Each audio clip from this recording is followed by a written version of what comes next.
I've been doing a lot with square wire lately, and whether it's copper or silver, it just has so many amazing properties that are different than the round wire. It holds its shape better, it's stronger per gauge. It makes smoother curves, which is, you wouldn't think something that is square technically would make smoother curves than something that is round, but there's just something about the way that it flows. It's easier to handle. And this is after you're used to dealing with round wire for a while. All wire in general has its own behavior. All metal, for that matter, has a totally different feel than other materials, and it takes a while to get used to it. So if the wire is fighting you and you're kinking it and messing it up and it's getting stuck where you don't want it, don't be frustrated. Every single new person working with metal, working with wire, goes through that. It's a hump you have to get over. It's like playing the guitar. Your fingers are going to hurt for the first few weeks, and you're going to feel like you can never get the chord changes down ever in time to play a real song. It's just a learning curve. And once you get over it, you will be like, wow, how was that ever hard? So stick with it, make 100 pieces. If you make 100 pieces and it doesn't get any easier, then you can come back and tell me, Matt, what were you talking about?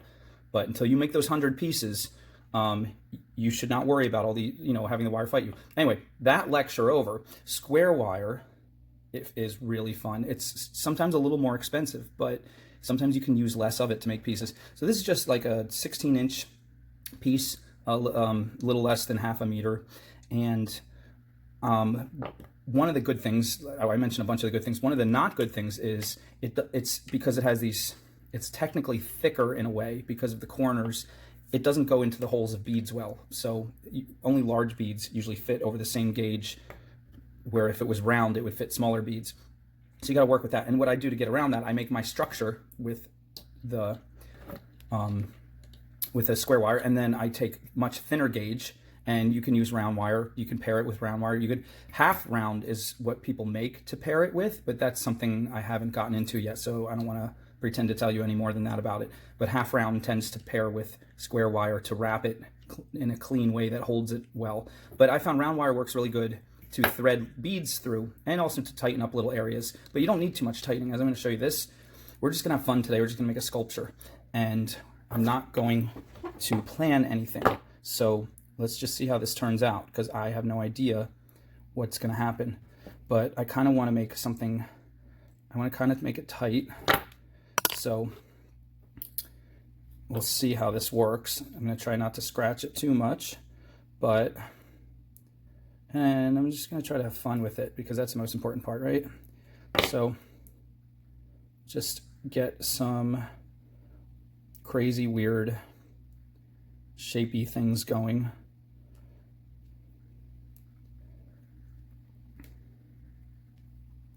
Just going back and forth like this, believe it or not, creates a stronger structure than if you did the exact same movement with round wire. And it's also a little harder on your fingers. That's the one thing. It's harder to make really tight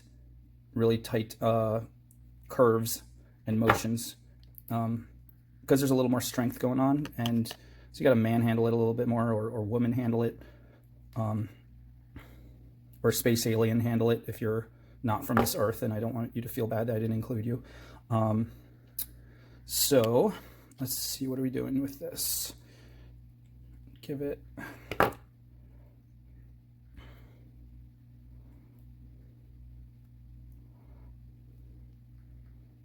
right, still just messing around, still not completely sure where this is going to go, but I'm going to try to see if I can make this into a swirl of some sort, a double strand swirl.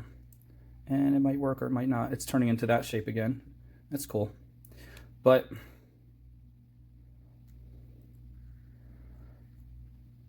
the only thing for this, okay, so that's kind of fun. That's different. I have no idea. No idea that's what we'd end up with. But let's see. When you make your loop first, then you work your way down, then you work your way back up. It gives you a lot of time to strengthen and add beauty and add parts to kind of make it the shape you want, the thickness you want. And then you can always take your ends and come back up here and wrap them around the top loop and tuck them in what I like to call a little scarf, pretending this is like a little face. So we're gonna do that now. I'm just trying to think if I want to go around this one more time like this. Yeah, why not? That looks kind of cool. And now we'll just diagonal our way back up here, and which will add kind of some strength to this, and also some 3D effect. That's kind of cool.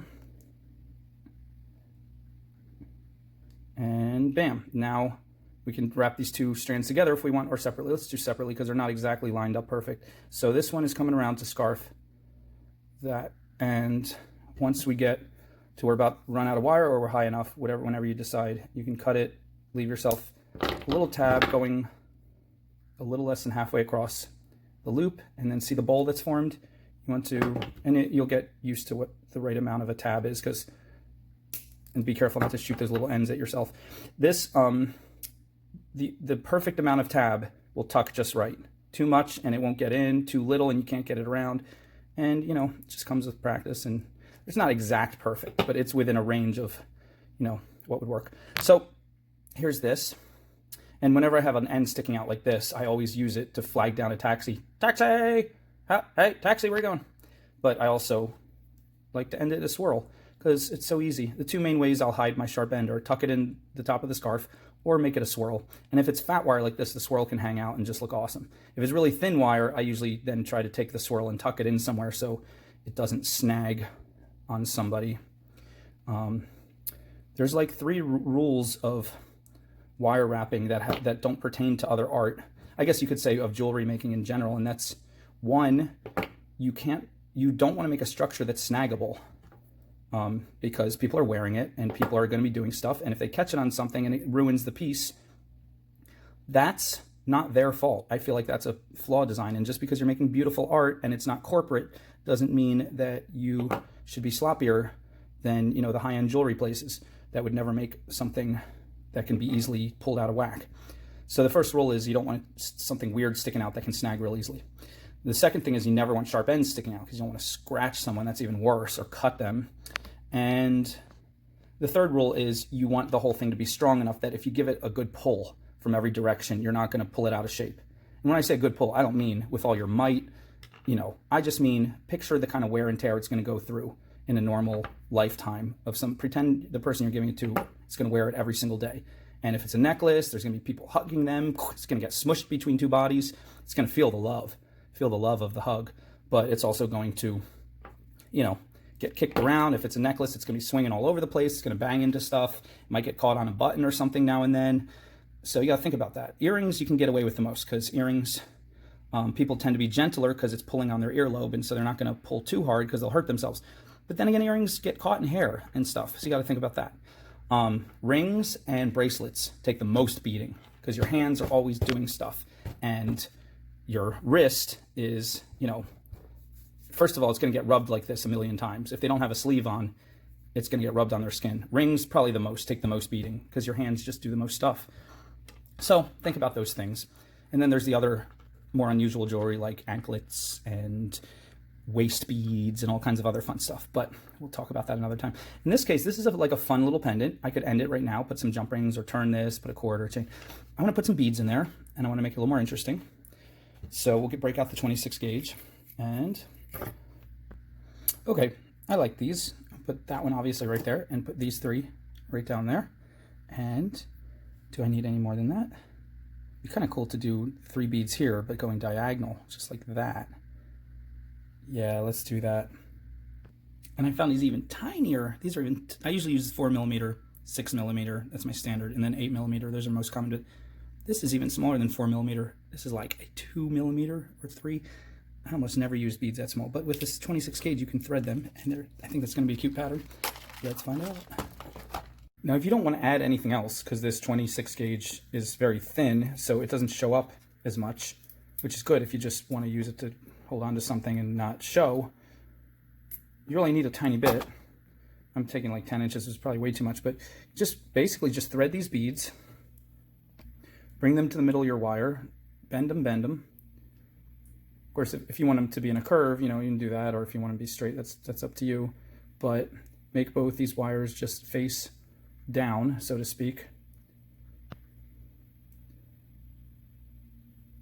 And then just pop the wires in. See, this is even too much. I don't even want to mess around with this much.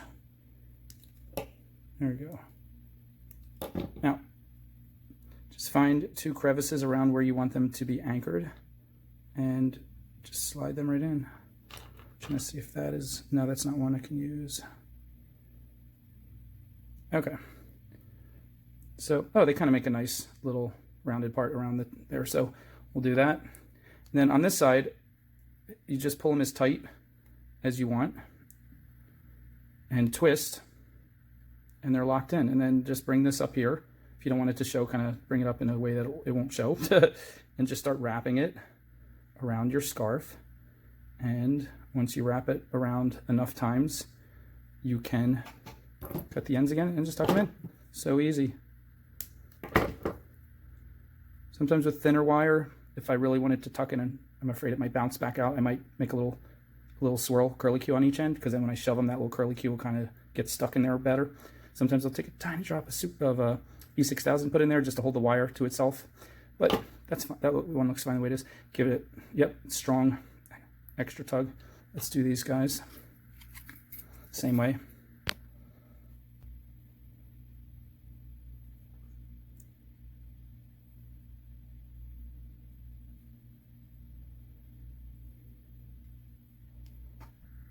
This one I gave kind of an S curve, which is kind of cute. If I'd made a longer string of beads, I could have given it more of an S. But these ones, I'm going to thread through here a couple times just to hold their spot so it doesn't slide around, because I want it to be in a specific pattern and spot. See how it can slide otherwise? Just going to lock it into a couple little parts there to get it not to move. But once you do that,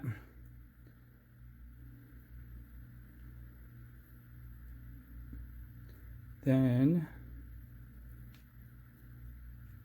you can do the same thing. Bring these two up here, up the back, twist them. Oh, that one still wants to move. Let's lock that in somewhere. I changed my mind. I decided to add a few more of these little beads because I think I can make more of a cool S pattern. Let's see.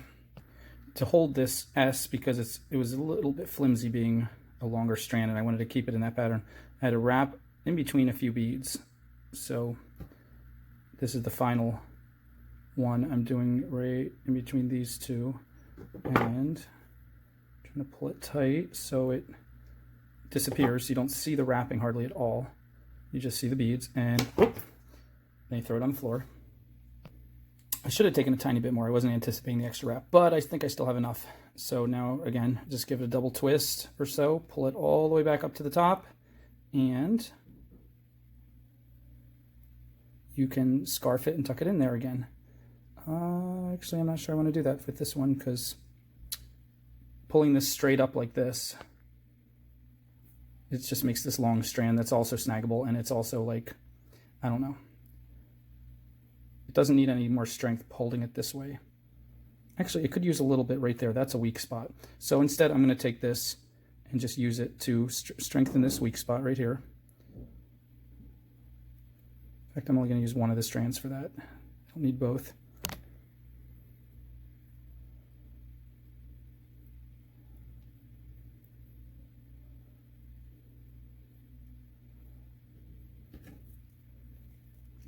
Got a good tug, make it nice and tight, just tight enough that you're not going to break the wire, but pull pretty tight. And now I'm going to twist these like that, and I'm going to make each one into a little swirl and just tuck them in the back here, and that'll be cool. And I'll put a little bit of E6000 because I want to hold them in. Or maybe I'll just tuck them, yeah, maybe I'll just tuck them inside themselves right there. Let's see, I don't want it to show from the front.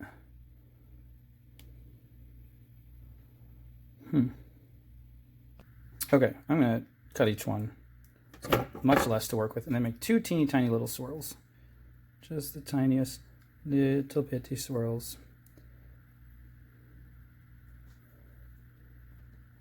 And I'm going to tuck each one right where it is, right in that little area, because then it doesn't have to move too far, and I'm pretty sure it's not going to show in the front, because that's already a high density area with a lot of wire squished together. Let's double check. Let's get it nice and tucked. Boom. Give that little wire a crimp. Get everything tight. Smush it. Let's check from the front. Do we see it? You see a tiny little bit going on right here, but you're so distracted by the beads, you're really not going to notice. So a tiny drop of E6000, just because that is a possibility. Rubbing on the clothes back and forth, that can come undone eventually, and we don't want that. I don't like to put E6000 on stones or beads, but to hold one little piece of wire to another piece of wire, just in a tucking situation, doesn't hurt. It's actually something I've learned from the mistakes of other wire wrappers whose pieces look super tight and beautiful, and then after literally 10 years, they start to unravel with wear and tear. So give your piece that extra little touch if you can, so it never comes undone. And there we have it. It's a fun little pendant. You guys make some. Show me. Join the Facebook group. Show me what you come up with, because I'm sure you'll come up with really wild and crazy stuff. It might be simpler than this, or it might be more extravagant. I can't wait to see it. See you guys soon.